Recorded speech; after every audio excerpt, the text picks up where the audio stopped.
but what I want to talk about now is the fact that Russia has now started to blame the West and Kyiv and Ukraine for a jihadist massacre. Mary Dejevsky is the doyen on these topics, especially when it comes to Eastern Europe and Russia, and joins me now. She's a foreign affairs columnist at The Independent. Mary, thanks for your company today.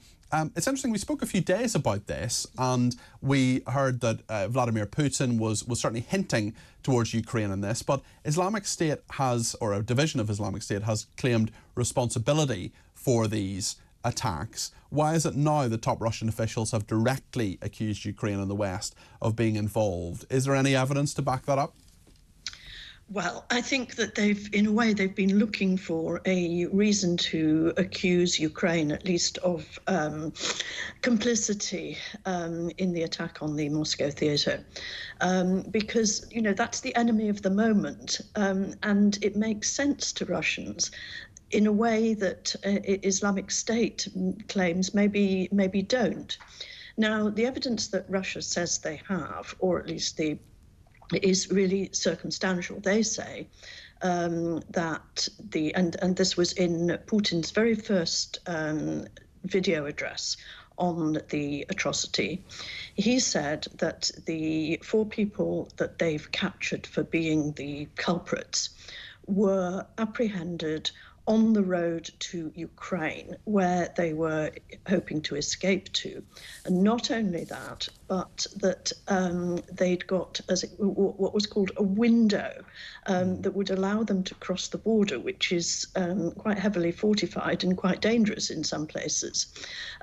So that, in a way, was their indications, really not much more than that, of a Ukrainian connection.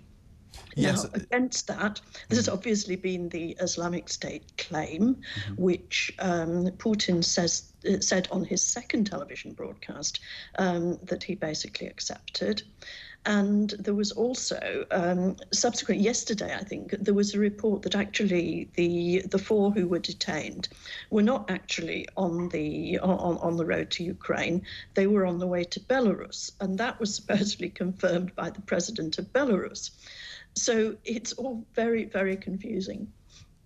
I mean, it's interesting you talk about Putin accepting the fact people often think of Russia as a really straightforwardly hierarchical society. But I wonder if these top Russian officials are directly accusing Ukraine and the West. Is that, I mean, we don't know, of course, but it doesn't seem that that's authorized by Putin if he's saying straightforwardly that he accepts Islamic State's claim of responsibility for this atrocity.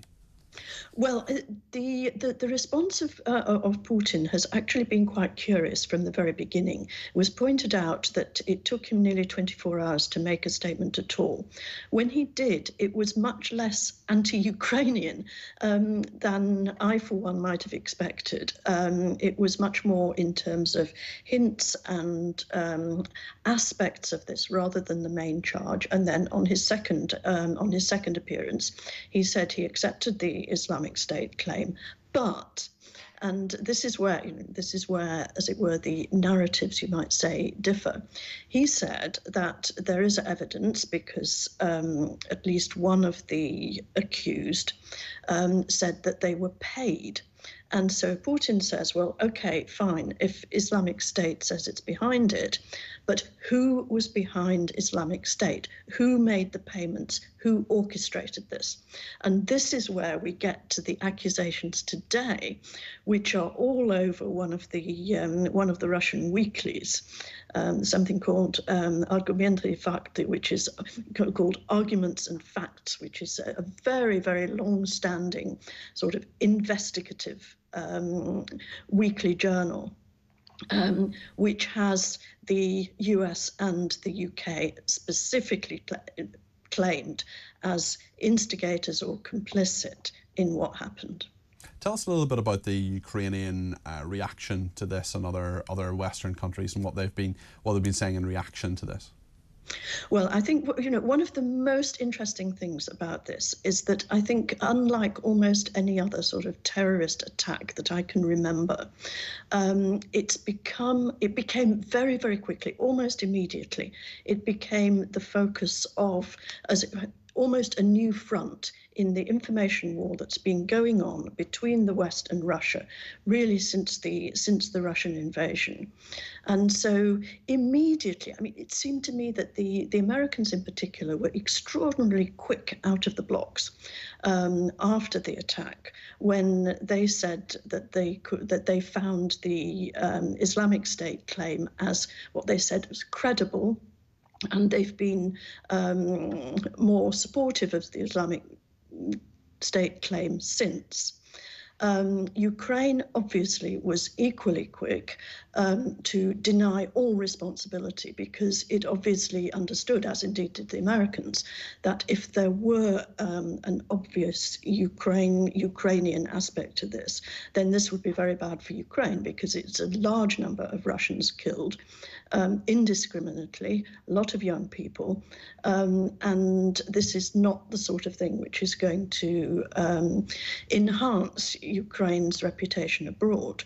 So I think that there was a lot of concern right at the beginning by the Americans and Ukrainians to deflect the responsibility from them and to project it onto Islamic State.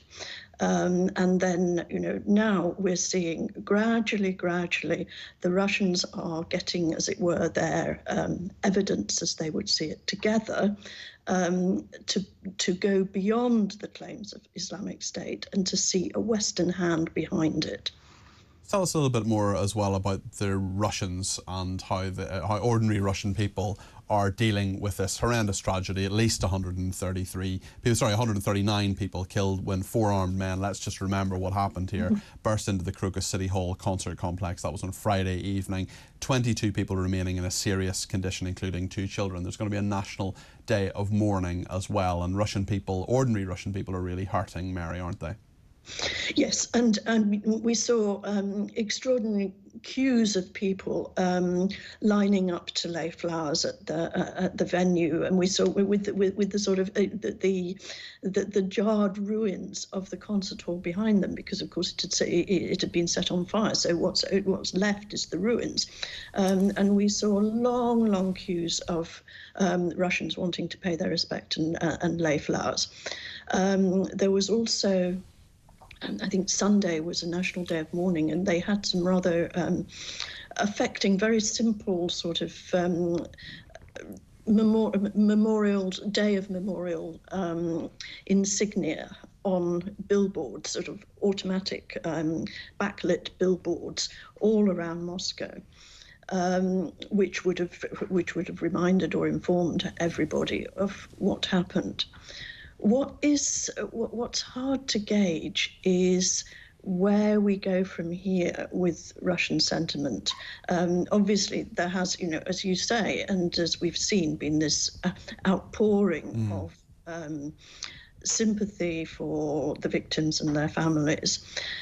How far that is going to translate into fury, and how far it's being directed, that fury is now the subject of efforts to channel it in the direction against Ukraine. I think how successful that'll be, it's very hard to judge. Yeah.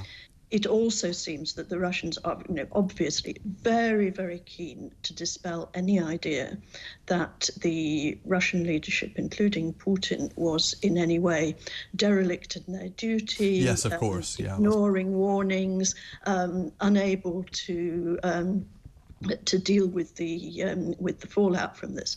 So I think that that's another reason why the blame is now being shifted much more definitely in the direction of Ukraine and the West. Mary, thank you very much indeed. That's Mary Dejevsky, foreign affairs columnist at the Independent.